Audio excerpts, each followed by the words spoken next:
Hello and welcome to T-Mic Project Solution. I am Dr. Turnwait O2 Michael. In today's lecture, I will guide you through how to run a cross-tabulation and Chi-Square test in SPSS, step by step. In this example, our emphasis will be to see and examine the association between gender of respondent and educational level, to see if there is association between gender and educational level.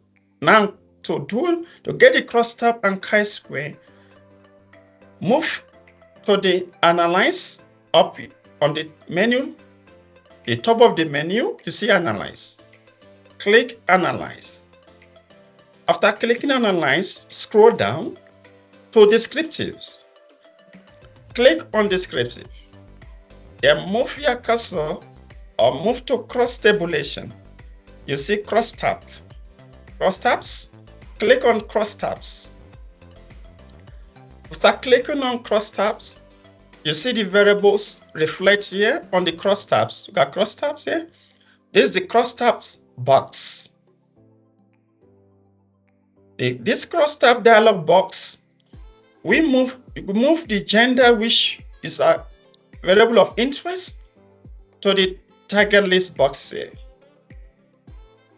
And then move the educational level, which is our interest, to the column box. You can exchange this. You can rearrange it by putting highest level of education to here or this. It doesn't affect. It all depends on how you want it and what you want to visualize when the results output displays. So you can interchange. There's no problem about that. But oftentimes, it depends on what you want to show in your rows and what you want to show in your columns. So you can put that way. The next thing now is click on statistics. Click on statistics. When this box appears, click on Chi-Square, because we want Chi-Square. So click on Chi-Square. Then click on Continue. After that, move to Cells. Click on Cells. When cells open, you see Observe is ticked by default. If it is not ticking, you just tick it, because it will help you do interpretation. If you want to see expected counts, you can also tick expected counts. Let's just tick for you to see the difference. But it is not really that much very important. But for now, except you have interest for it, let's just tick expected. Now we have observed counts and expected counts ticked. Let's move now to percentages. If you wish to see percentage, you tick percentage box. You may tick rows or column or totals. If you don't want to see percentage, you can leave here. You will still have your cross-tabulation table and your chi-square test result shown. But for the fact that we want to simplify for interpretation purpose, I usually encourage that you tick any of these boxes. You can tick rows or columns.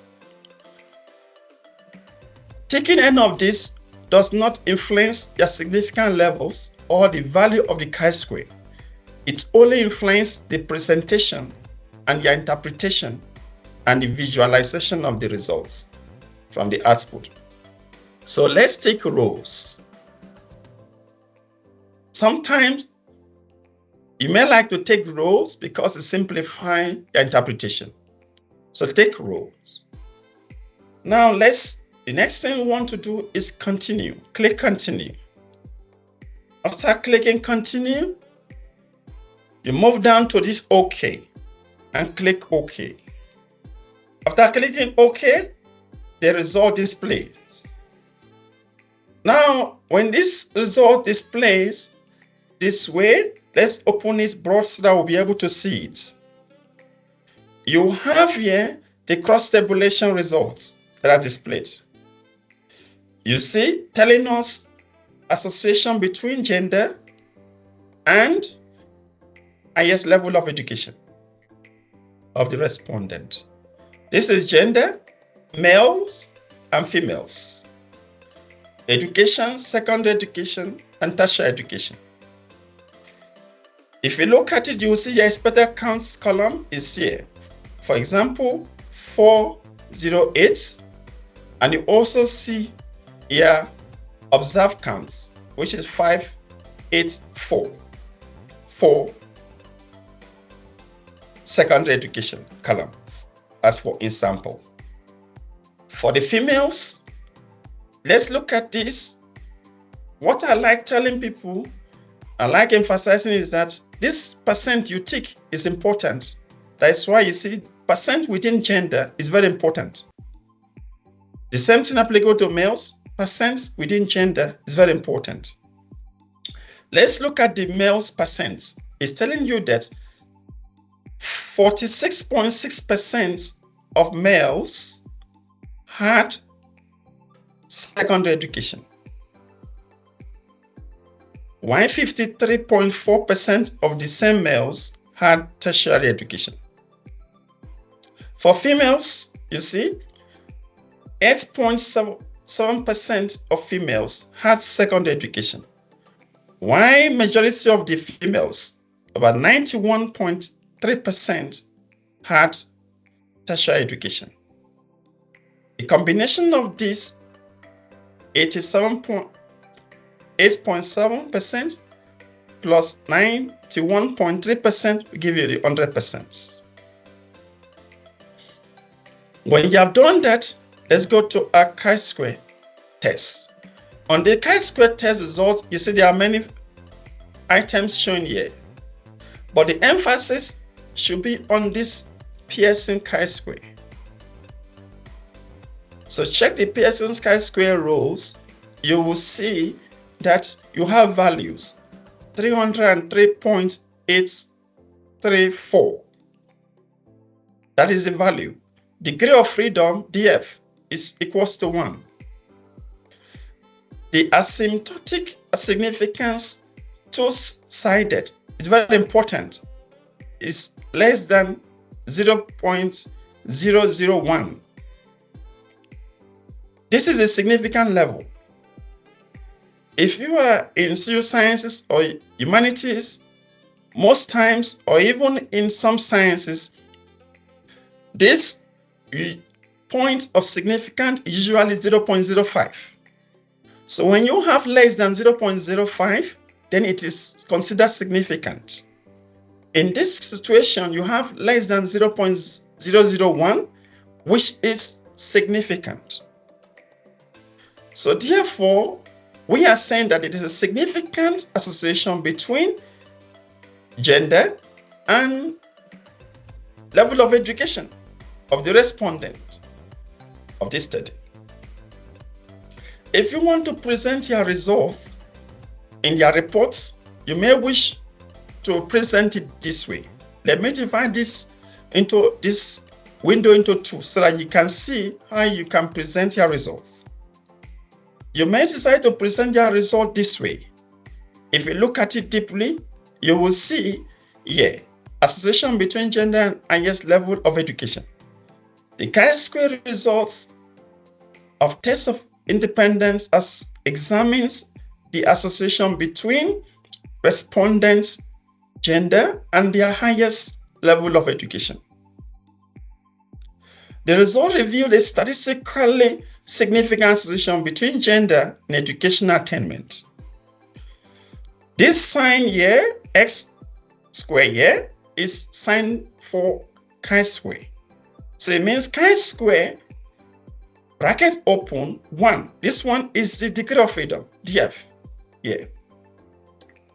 Then this N is the number of respondents, the cases. Now, which is 1,988. Come here and see number of valid cases which we had is, you can see on the case on the SPSS box 1988. If you have gotten that, put equals to 303.83. This value represents the value here. Look at the value here under the row of the Pearson Chi-Square, this value. Say command p-value equals p-value less than 0.001, which is p-value here less than 0.001. Some people may wish to put p-value less than 0.05, which is incorrect. Now, specifically, if you want to advance your report, otherwise, yeah, it's okay. If you want to advance the write-up, you can say specifically, 91.3% of females had attained tertiary education. 91%, look at it here, had attained tertiary education, compared to only 53.4% of males. 53% of males, look at it, 53% of males on tertiary education. Conversely, 46.6% of males have secondary education as their highest qualification, while only 8.7% of females were in this category. If you look, you're going to see 8.7% were in this particular category. So the Chi-Square value 303.83, which is here, and the very small p-value, which is less than 0.01, suggests a strong association between gender and educational level. These findings aligned a gendered pattern in educational outcomes, with females significantly more likely than males to attend tertiary education within the study population. So this is how you run your cross-tabulation and Chi-Square in SPSS, which will evaluate your comments and feedback. So please drop your thoughts and questions in the comment box below. Thank you for subscribing.